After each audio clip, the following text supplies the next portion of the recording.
Inara Rusli diceraikan Insanul Fahmi lewat WhatsApp. Wow, keren.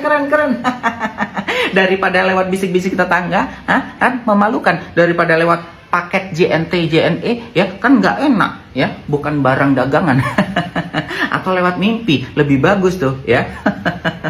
Dari sekian banyak netizen yang berkomentar, netizen starnya adalah Adji Putra. Ya elah, dikentu doang.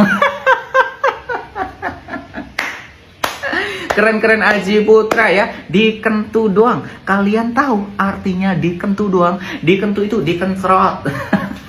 Atau di atau di icikiwir. Jadi menurut Adji Putra, pernikahan Inara Rusli dengan Fahmi itu hanya butuh itunya doang. Kasihan Inara Rusli. Ya, pelajaran lah bagi para perempuan di luaran sana, jangan pernah mau nikah siri. Kalau mau nikah, nikah asli, nikah resmi lewat negara, lewat KUA. Karena kalau nikah resmi diceraikan itu ya lewat prosedur hukum, ya, lewat pengadilan agama.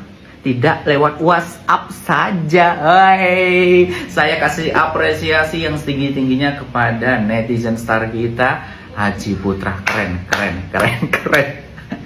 Nonjok banget itu komentarnya. Karena dari situ orang-orang yang seperti ini akan mawas diri. Adji Putra, mantap.